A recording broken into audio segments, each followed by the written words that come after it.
Olá, eu sou Marcelina Minha, estou aqui para apresentar Contos do Balé, um projeto contemplado pelo edital de credenciamento de propostas artísticas e culturais para apresentações virtuais, realizado pela Secretaria de Cultura da Prefeitura Municipal de São Caetano do Sul. Estudantes, profissionais e apreciadores do balé, estarei aqui hoje contando a vocês o surgimento das 5 grandes cicatrizes da história do balé e a chegada desta arte em nossa cidade.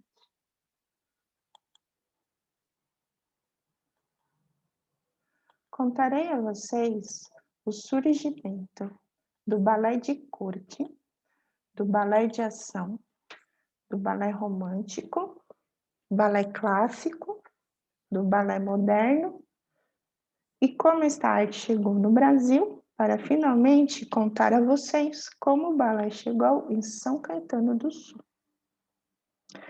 Segundo Antônio José Faro, a evolução da dança seguiu o trajeto: templo, aldeia, igreja, praça, salão e o palco.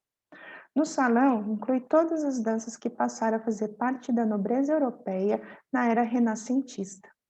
Tomaram o poder das danças populares dos aldeões, realizadas em chão de terra, para o chão de pedra dos castelos, transformando o que era livre e espontâneo em verdadeiros códigos de conduta, seguindo as rígidas etiquetas da nobreza. O Renascimento foi um movimento cultural, econômico e político que surgiu na Itália no século XIV. O desenvolvimento do comércio no Mediterrâneo deu origem a uma rica burguesia mercantil, que, em seu processo de afirmação social, se dedicou às artes. Os primeiros nobres a receberem os ensinamentos da técnica de ser nobre foram os cavalheiros e militares, o ponto de partida para a construção social e comportamental dos próximos séculos.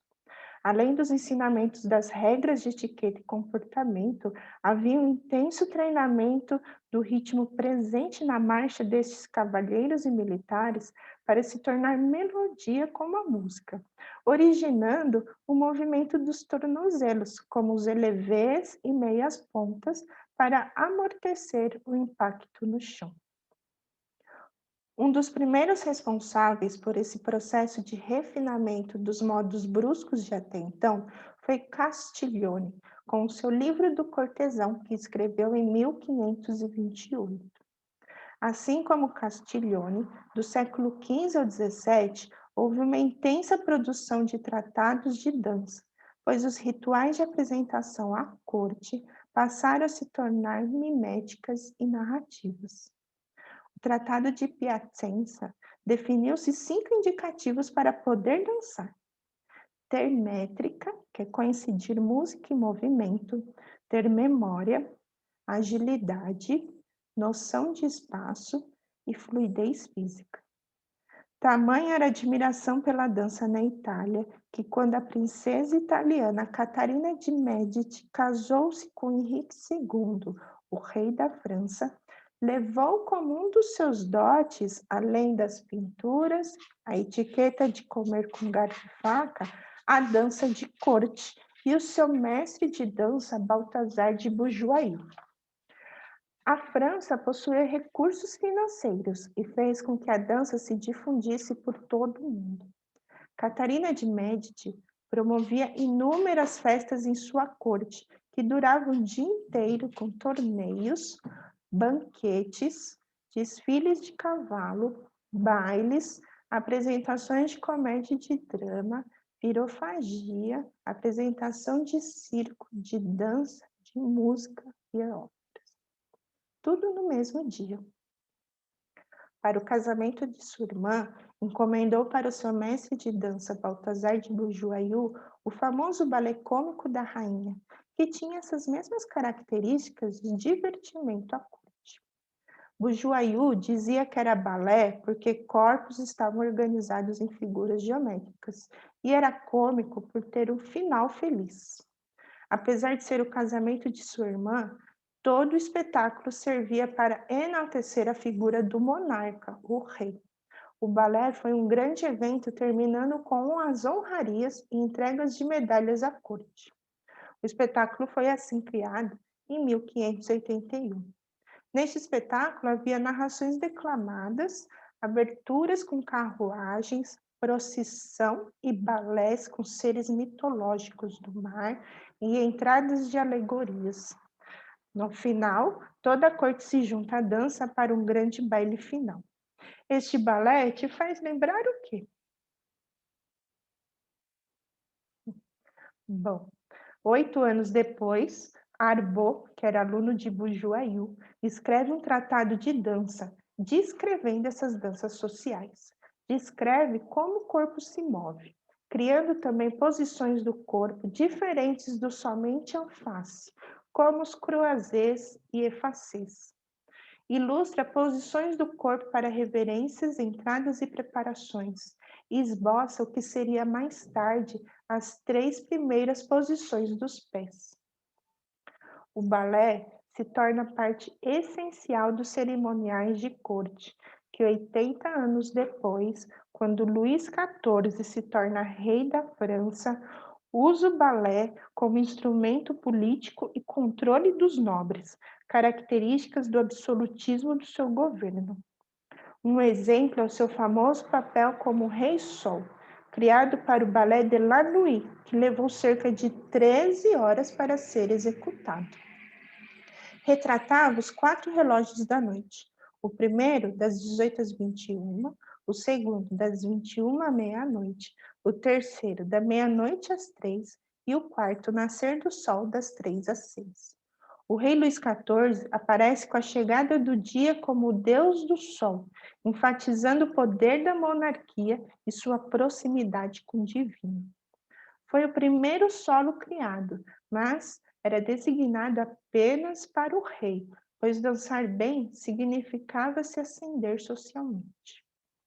No seu reinado, há um refinamento dos movimentos e gestos da belly dance, ainda limitados por indumentárias como perucas, chapéus, leques e roupas.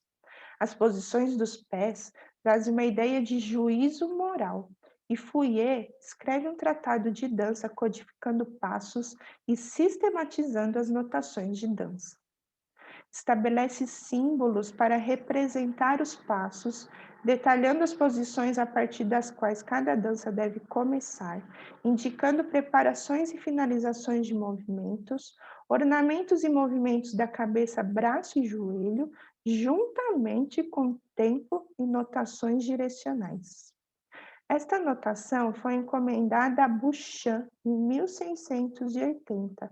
Bouchan era mestre de dança de Luís XIV, porém foi publicada por Fouillé em 1700. Bouchan não foi o exato criador das posições dos pés, pois Arbô já havia escrito. No reinado de Luís XIV, ele cria a primeira escola de dança, os bailarinos assalariados para que pudessem ter tempo de treino, e mulheres ganham também espaço de trabalho. Uma das primeiras foi Mademoiselle de La Fontaine. Com as revoluções, guerras, desenvolvimento da ciência, ideias de democracia, o declínio da monarquia, surgem novas relações de poder. A dança ganha uma cicatriz na sua história, causando uma nova forma de dançar, uma ruptura para o chamado balé de ação. O balé de ação foi proposto por Jean-Georges Noverre, que escreve: eis o que chamo de cena de ação, na qual a dança deve falar com ardor, com energia, na qual as figuras simétricas e compassadas não podem ser empregadas sem alterar a verdade, sem chocar a verossimilhança, sem enfraquecer a ação e esfriar o interesse. Eis, digo-vos, uma cena que deve oferecer uma desordem bela, em que a arte do compositor deve mostrar-se somente para embelezar a natureza. O mestre de balé sem inteligência e sem gosto trata esse trecho de dança maquinalmente e sem sentir-lhe o espírito. Priva-o de seu efeito. Põe em diversas linhas paralelas ninfas e faunos. Exige que todas as ninfas estejam em atitudes minuciosamente uniformes e que os faunos tenham os braços levantados à mesma altura. Evita dispor 5 ninfas à direita e 7 ninfas à esquerda, pois isso seria pecar contra velhas regras da ópera. Faz o exercício frio e compassado daquilo que deve ser uma cena de ação cheia de ardor.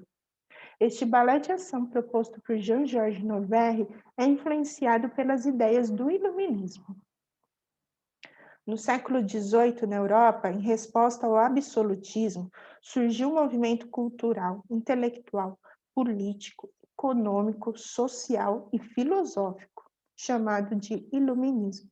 Acreditavam que o uso da razão era o melhor e único caminho para se alcançar a liberdade, a autonomia e a emancipação que não existiam na época do absolutismo.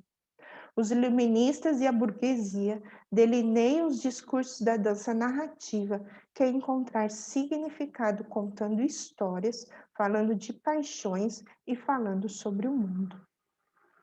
Com a monarquia em crise, fez com que o balé, que era restrita à nobreza e apresentada apenas para o agrado do rei, passe a ser para aqueles que possuíam poder de compra, passível de consumo à venda de ingressos. Muito famoso no momento eram as apresentações de tableau vivant. O palco deveria ser como uma pintura, mas só podiam assistir aqueles que podiam pagar. Dentre os gêneros de dança criados nesse século XVIII, temos o comedy ballet, a ópera ballet, as óperas cômicas, vaudeville e bailados dramáticos. Darei ênfase às óperas cômicas. Havia festivais populares, conhecidas como feiras, onde ocorria paródias dos espetáculos que aconteciam na ópera balé, aqueles realizados dentro dos teatros. Surgindo nas feiras fortemente o uso das pantomimas, muito deles coreografados por Noverre. Tamanha repercussão destas feiras que a monarquia oficializa essas apresentações chamando-as de óperas cômicas. Nestas feiras apresentavam-se acrobatas, comediantes e grotesques. E ocorre transformações estéticas como subida nas pontas, elevação de pernas, movimentos acrobáticos como giros, que tornam o movimento mais complexos, distanciando os braços do corpo para a aerodinâmica dos giros. Surgem os grands pliés para a execução de grandes saltos. Desta forma, os bailarinos nobres que estavam dentro dos teatros, fazendo as óperas balés, assistem a essas apresentações nas feiras e levam esses novos movimentos para a Ópera de Paris, surgindo bailarinos protagonistas da história nesta época, como Marie Salé, primeira protagonista mulher que faz o uso da pantomima. Marie Camargo, ela não encurtou as saias, ela apenas saltava mais, que fazia com que sua saia ainda comprida subisse, e não foi a criadora da elevação das pernas, pois todos esses movimentos ela havia visto na feira. Gaëtan Vestris leva a concepção de apresentação de Noverre das feiras para a Ópera de Paris. Jean Duberval, aluno de Noverre e influenciado pelas ideias do iluminismo, cria o balé La Fille Mongardet, em 1789.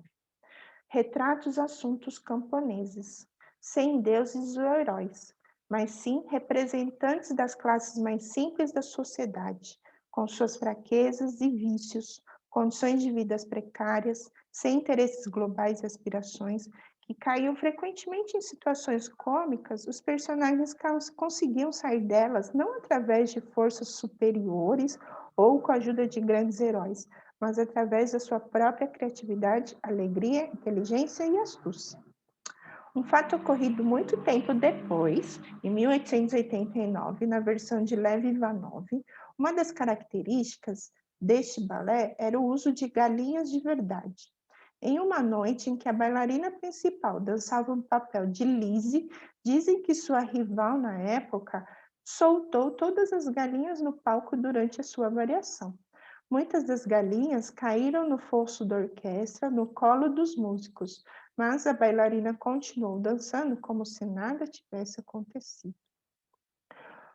Outra figura protagonista desta época foi Augusto Vestris, que era filho de Gaetão Vestris, que cria o treino de balé, a nossa aula de balé. O treino para esses novos movimentos trazidos das feiras, e principalmente faz o uso fortemente dos pés alongados, os pés esticados, o andeor em 180 graus, o treino de piruetas múltiplas e movimentos em demi-points.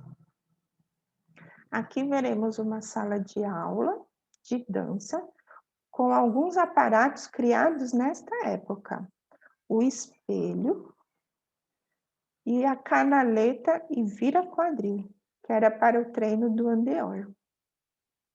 É importante dizer nesta época que é o movimento do pensamento anatômico na dança, com John Weaver, na Inglaterra, abrindo portas para Noverre por toda a Europa. John Weaver dá devida importância ao processo do aprender a dançar, do pensar em como dançar e não no que fazer, se opondo muito a Augusto Vestris. Influenciado por essas ideias, Noverre escreve seu tratado de dança chamado Cartas para a Dança, no qual, em 15 cartas, fala sobre a dança ser mais expressiva e menos reprodutora, que a dança deve ser aprendida por etapas, criticando apenas copiar. Critica a instituição detentora de poder das apresentações e o artista que fica refém do público, ou seja, aquele que quer apenas divertir sem conteúdo. Critica a uniformidade de expressão dos dançarinos e exalta o treino da pantomima. Reflete sobre a composição de cenas e atos para organizar a narração de história, distribuindo ações para o protagonista e também para os figurantes. Noverre dizia que bailar bem era girar os músculos para fora, que o alinhamento paralelo é natural e trivial, e o bailarino precisa refinar a rotação externa. Porém, critica o vira-quadril, né, que é o andear pelo pé, provoca torção nos joelhos e tornozelos, causando lesões e problemas. Com isso, Noverre é nomeado diretor da Ópera de Paris, mas foi uma direção muito conturbada devido a todas as críticas que fez à instituição e por ser indicado por uma monarca, a Maria Antonieta. Nesta época, ocorria diversas turbulências políticas e há uma mudança na estrutura da Ópera de Paris.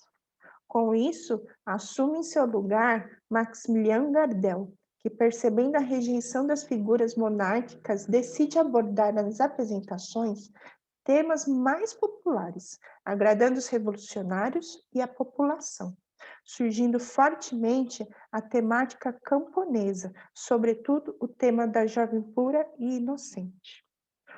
Um pouco tempo depois, após sua morte, Pierre Gardel, que era o seu irmão, assume o comando da ópera. Pierre era dançarino nobre, mas cede ao furor revolucionário e cria balés para festivais. Neste período de eventos desdobrados devido à Revolução Francesa, a ópera passa a ser palco para ensaios de festivais revolucionários, com milhares de participantes e uma dimensão espetacular e grandiosa. Nele, havia as mulheres vestidas de branco, que tornam-se símbolos fortes de uma nação livre da corrupção e da ganância, que intentam representar a pureza e a virtude, a abnegação, a liberdade e a razão. As puras mulheres da Revolução retornam com frequência nos balés de Gardel até o século seguinte e acabam adotadas e transformadas na imaginação dos poetas e escritores românticos. Aqui vemos uma nova cicatriz na história da dança, transformando o que era de ação para um balé romântico. Uma das figuras mais emblemáticas da era romântica é Marie Taglioni. Marie Taglioni não foi a primeira a usar a sapatilha de ponta, mas foi a primeira a não demonstrar esforço e nem dor ao subir. Felipe Taglioni, o seu pai, resolve treinar a sua filha para o estrelato. Apesar da cifose, né, uma curvatura acentuada em sua coluna, o físico frágil fez com que Marie Taglioni fosse um modelo de comportamento para o público feminino, modelo de independência financeira, se tornando produtos femininos como bonecas e revistas de moda. A força e a delicadeza foram adquiridos em treinamentos de 3 aulas diárias extremamente pesadas. A aula 1 era sobre força. A aula 2, treino de poses e pantomimas. Diziam que ficava mais de 100 tempos no balance. E a aula 3, para o treino de saltos e elevação dos pés nas pontas. Isso aconteceu durante 6 meses. A magia desta época fazia parte da magia desta época luzes a gás e escurecimentos da plateia. Maquinários, figurinos e cenografia contribuíam para essa mágica. Essas novas máquinas, para dar a impressão de seres que voam, fez com que muitas bailarinas caíssem e se machucassem. As roupas transparentes não eram tules, mas um material altamente inflamável, fazendo com que muitas delas morressem queimadas. Outras mulheres marcantes. Tivemos Carlota Grise, protagonista do balé Gisele, do coreógrafo Jules Perrault, que é retratado nos quadros de Degas, que por conta de uma questão burocrática, os créditos deste balé acabaram sendo de Jean Corari, que era apenas seu assistente. Fanny Esley, Fanny Serrito e Lucille Gray formam as grandes estrelas da época romântica. O empresário Benjamin, que fazia parte da administração de um teatro em Londres, concebeu a ideia de reunir as 4 maiores bailarinas e sabia que isso ia ser um sucesso de público pela razão de que elas eram rivais irreconciliáveis entre si. A tensão era tão forte entre as estrelas que, por um decreto real, a rainha praticamente forçou as bailarinas para interpretar a coreografia de Jules Perrault. Fanny Esley foi convidada, mas se recusou, e a jovem Lucy Gray aceitou sem hesitação. E juntas protagonizaram o Pas de Quatre de Pullman, espetáculo aclamado pelo público. Cada bailarina teve sua variação individual e a ordem da apresentação foi definida pela idade, da mais jovem para a mais velha, evitando assim mais confronto entre elas. Este balé, que foi aclamado pelo público, também foi o início do declínio da fórmula romântica, pois tornou-se uma fórmula obrigatória que, segundo Faro, uma verdadeira camisa de força dentro da qual os artistas eram obrigados a trabalhar, porque o balé já não constituía uma arte em si, mas uma distração para o conceituado homem de negócio. Com o início de uma nova guerra, o eixo da dança se transfere de Paris para São Petersburgo. E uma disputa internacional eclodiu entre França e Prússia sobre a sucessão ao trono espanhol. E em 19 de julho, França declara guerra. Josepina, que dançava Svanilda no Balé Coppelia pela 18ª vez, e última, pois em 31 de agosto, a Ópera de Paris foi fechada para a duração da Guerra Franco-Prussiana. A ópera parou de pagar salários e Josepina, enfraquecida pela falta de alimentos, morreu na manhã de seu aniversário de 17 anos. Com o eixo da dança se transferindo de Paris para São Petersburgo, iniciamos uma nova ruptura na história do balé, do romântico para o clássico.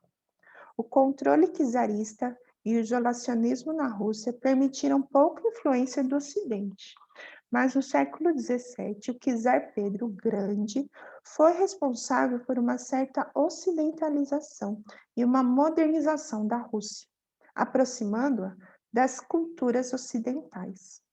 A partir de 1762, no reinado de Catarina II, mais conhecida como Catarina Grande, quem realmente fez para que o balé e a ópera florescessem na Rússia com a entrada de mestres da dança franceses e italianos. O francês Marius Petipa será responsável por criar o repertório que fará a glória do balé do século XIX. Marius Petipa era filho de Jean-Antoine Petipa, que era bailarino da era romântica e fazia parte da trupe de Filippo Taglioni. Em 1848, ele vai para São Petersburgo e torna-se professor da Academia Imperial de Balé. Marius Petipa tinha um irmão mais velho, Lucien Petipa, que foi um intérprete original de muitos dos principais papéis masculinos durante a Era Romântica, como em Gisele com Carlota Grise, em 1841. Petipa era o terceiro filho de 6 e começa seus estudos na dança aos 7 anos, embora no começo não gostasse do balé. Mas seu pai queria ver seu sucessor nos herdeiros e forçou seu filho mais novo a fazer dança, mas Petipa realmente não gostava. No entanto, a perseverança e a exigência do irmão mais velho e as sugestões de sua mãe aceitou que esse era o seu dever, obedecer seu pai e seguir sua vontade.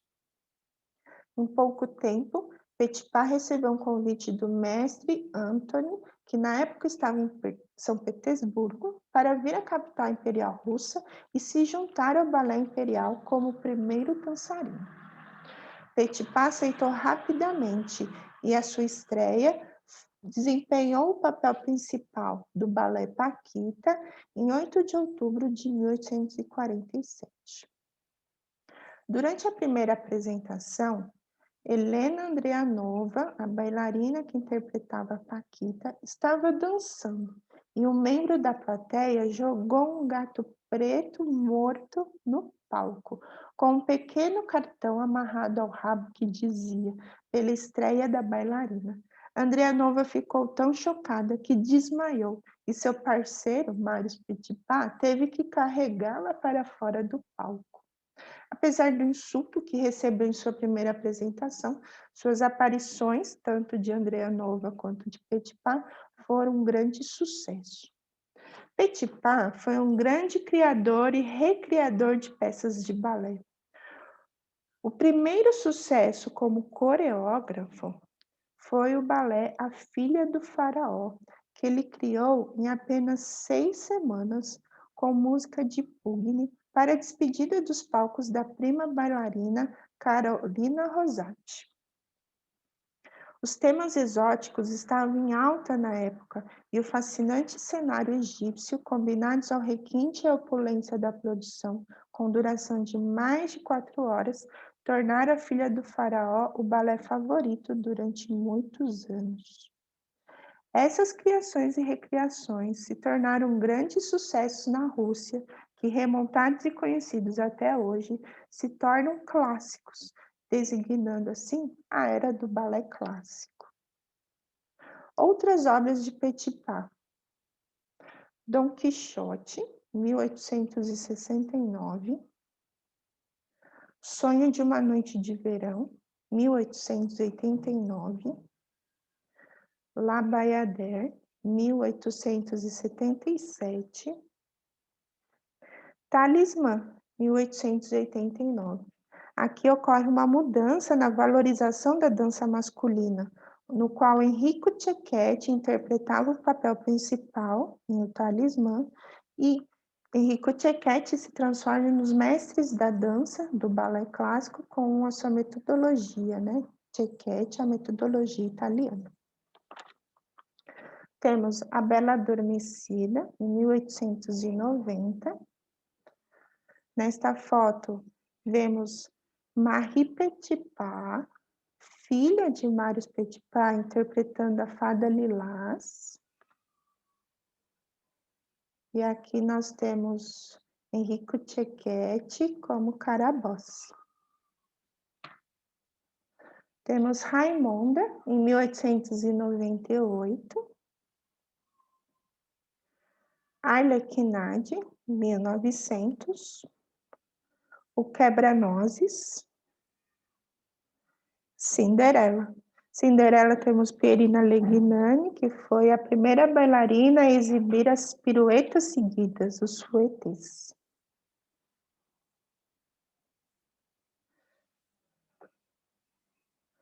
As suas obras têm características bem conhecidas atualmente.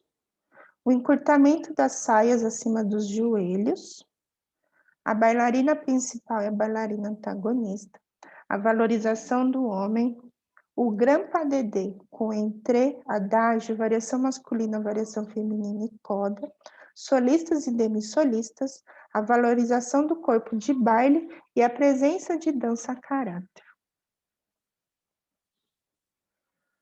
Em 1903, Petipa criou o que deveria ser o seu balé final, o romance do Botão de Rosa e a Borboleta. Para este balé, Petipa escalou Nijinsky, de apenas 14 anos, em seu primeiro papel. Deveria ter sua estreia em 5 de fevereiro de 1904, mas apenas 2 semanas antes da estreia, o diretor do teatro cancelou abruptamente seu balé. Seu motivo oficial para o cancelamento foi a Guerra Russo-Japonesa. Petipa ficou muito perturbado com o cancelamento. Para ele, foi a gota d'água. Em seus diários, ele escreve: "Meu trabalho é desperdiçado." Sua carreira de 60 anos nos teatros imperiais havia chegado a um fim abrupto. Mas Petipa é reconhecido pelo ministro do Império, que lhe deu o título de mestre de balé vitalício. Após o sucesso de Petipa, surge, em 1900, o bailarino e coreógrafo Michel Fokine, que fez sua estreia no mesmo ano no Teatro Mariinsky, no balé O Talismã, sob direção de Marius Petipa, e onde frequentemente fazia parceria com outra promissora recém-chegada, Anna Pavlov.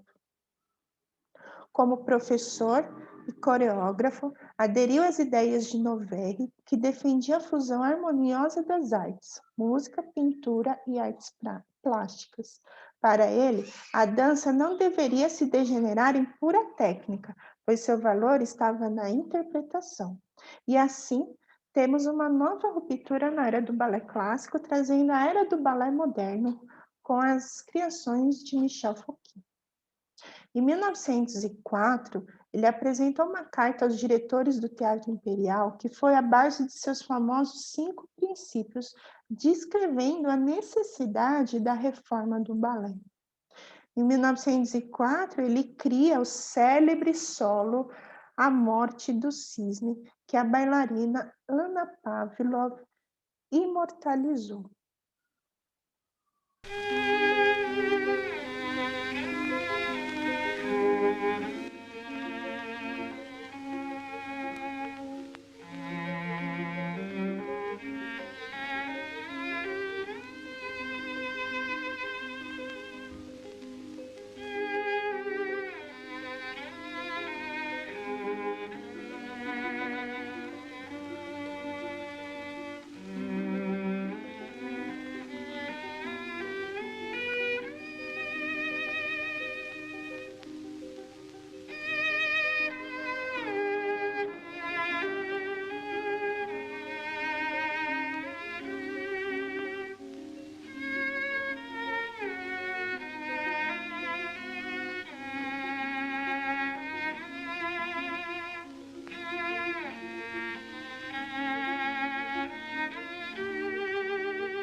No final do século XIX, o ideal da bailarina era ter um corpo compacto e musculoso, para poder atender aos requisitos de técnica e performance das danças. Anna Pavlova mudou essa visão. Tinha uma figura feminina, graciosa e delicada, e um modo pessoal de dançar, e começou a ganhar destaques nos espetáculos em que atuava. Em 1909, um empresário visionário chamado Sergei Diaghilev, fundador do balé russo, trouxe um novo estilo para o balé russo e o difundiu para o mundo. Com coreografias de Michel Fokine, com cenários e guarda-roupas dos grandes pintores, fugia do academicismo, incorporando passos da técnica clássica a temas folclóricos, e interpretando e apresentando personagens cheios de energia. Essa companhia imortalizou Nijinsky como grande bailarino, Anna Pavlova, Tamara Karsavina. As obras da companhia foram Les Sylphides, originalmente chamado Chopiniana, em homenagem a Chopin, o compositor que escreveu a música.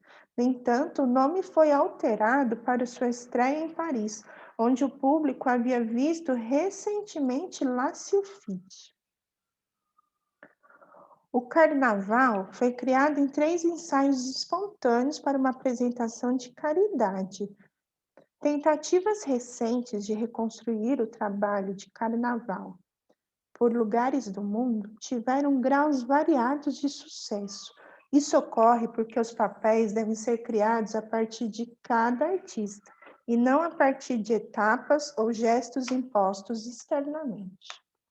Sherazade, produzida especificamente para a empresa, tornou-se uma das apresentações de maior sucesso do balé russo, com desenhos espetaculares de coreografia, exibindo um senso completamente novo.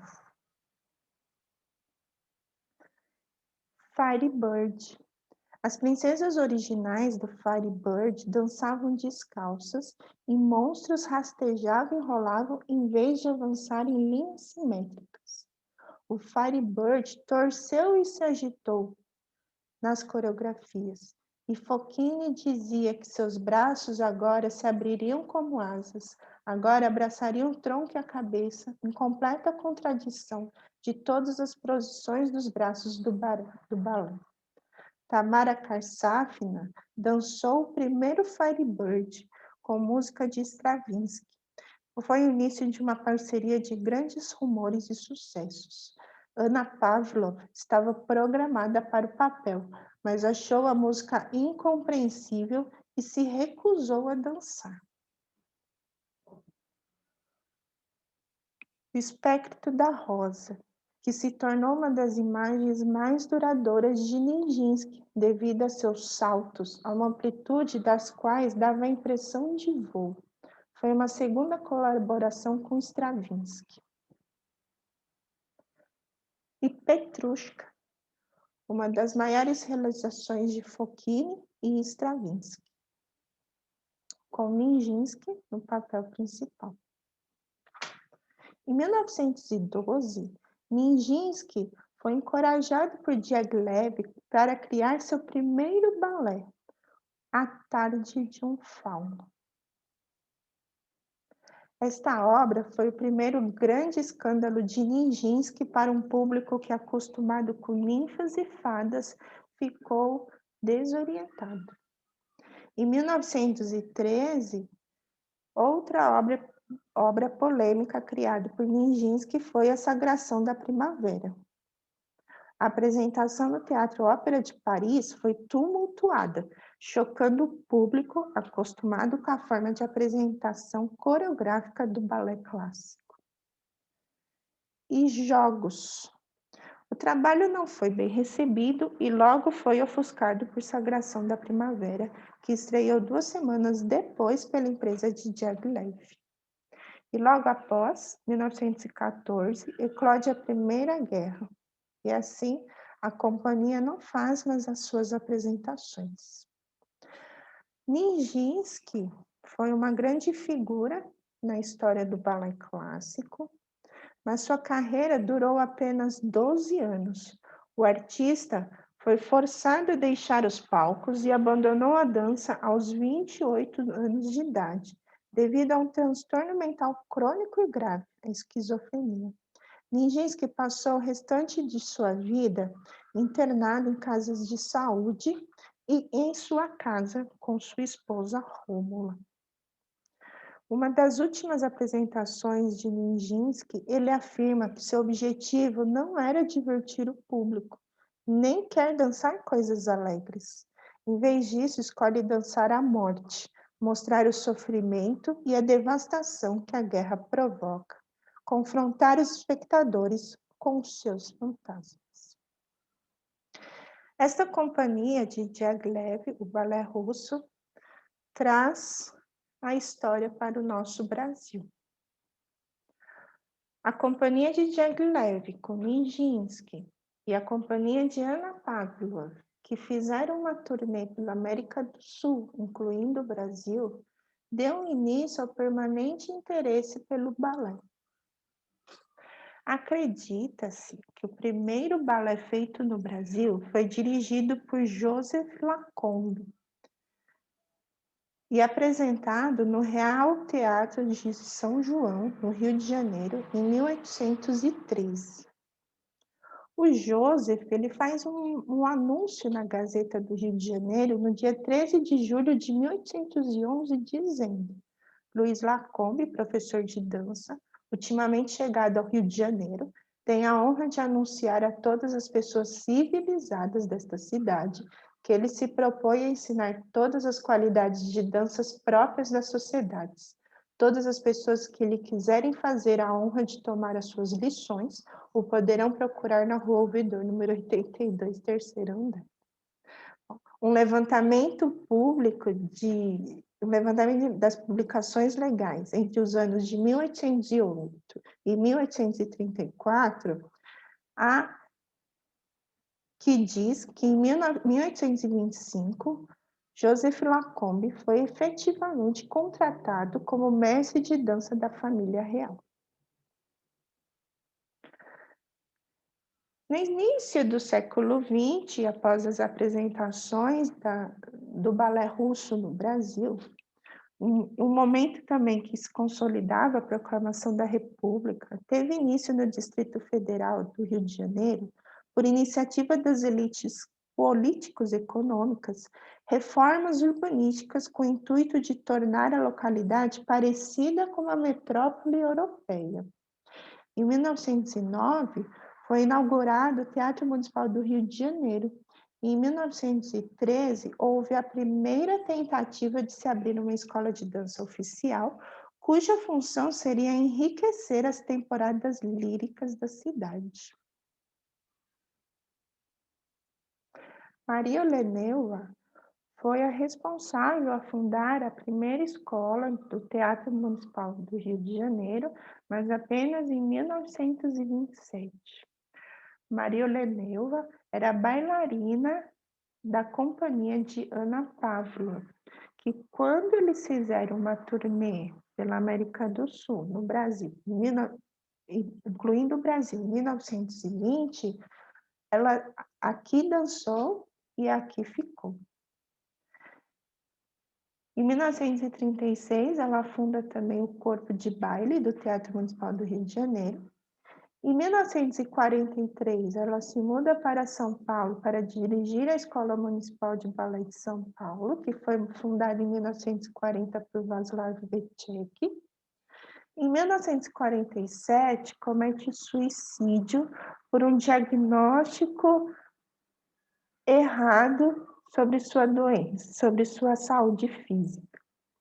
Em 1982, a escola do Teatro Municipal do Rio de Janeiro ganha o seu nome, chamando-a de Escola Estadual de Dança Maria Leneua.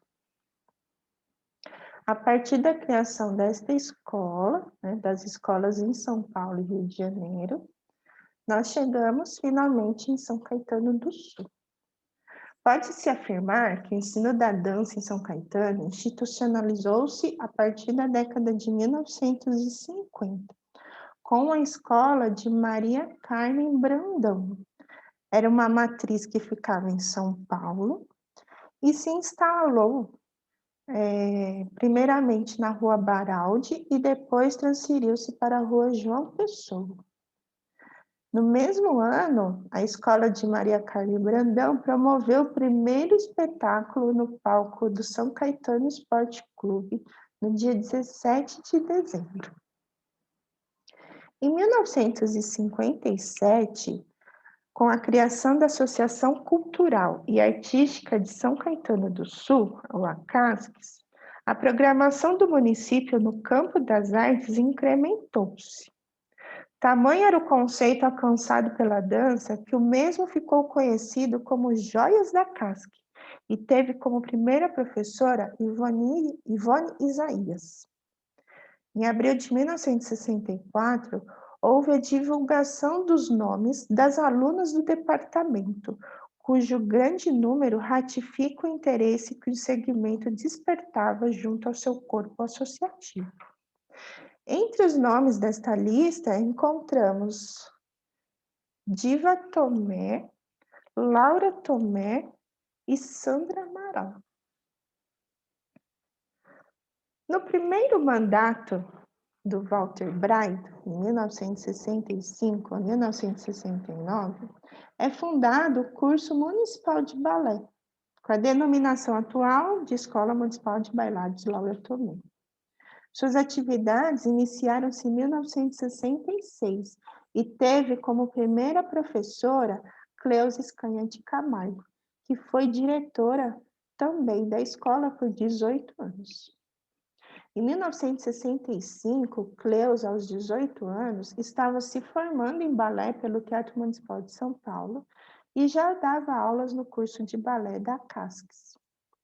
A efervescência cultural decorrente criou uma atmosfera favorável ao surgimento de uma instituição como a Fundação das Artes, por ter se firmado como espaço para onde convergiam diferentes linguagens artísticas, num misto de centro de ensino e entidade difusora das artes. A instituição responderia a contexto ao que estava posto pela municipalidade no que tange a educação e a cultura. Criada pela Lei Municipal de 25 de abril de 1968, a Fundação das Artes teve como curso pioneiro de música, seguido pelos de teatro e artes visuais. O último a ser implantado foi o de dança, em 1969. Tivemos em São Caetano a presença de Dona Toshiko Bayashi, que levou o nome da nossa cidade nos melhores festivais de dança do mundo, representando a nossa cidade com o trabalho com a dança, né, de André Tonioca e Enéas Brandão também. Nossa cidade São Caetano possui uma tradição, que é a dança, e ela é conservada na atualidade, ainda pelas figuras que participaram do início do balé na cidade e por seus inúmeros aprendizes. Temos em São Caetano inúmeras escolas que difundem o ensino do balé clássico. Temos as duas escolas da cidade, a Escola Municipal e a Fundação das Artes. Temos a Escola das Pioneiras, né, da Diva Tomé, a Movimentação, e a Escola de Balé Sandra Amaral. Isto de Gisele, da Cleusa. E temos as escolas dos inúmeros aprendizes, né, dessa história do balé, que é o AD São Caetano, o A3 Espaço de Dança, o Gran Adage, Luana Norte Escola de Dança, a Paris e o Centro de Dança Paula Sanches. O balé é uma realidade em São Caetano. A institucionalização de sua prática e ensino decorreu da importância a ela atribuída dentro de um contexto maior que envolvia a construção das bases de um ideal de município, com suas práticas, tendências, modos de vida e relações de poder. A interface pedagógica da dança conviveria por força disso difusamente com outras duas dimensões, a de entretenimento e a política. Essa é um trecho da Cristina Toledo de Carvalho, 2014, na revista Raízes, e eu deixo aqui a minha pergunta. São histórias em São Caetano que ainda estão no mesmo formato do século XIV, do século XV, do XVI, do XVII, do XVIII e do XIX. E parou. Será? Será que assim ficaremos em pleno século XXI, século XXII? Eu agradeço a atenção de todos, todas e todos, e muito obrigada.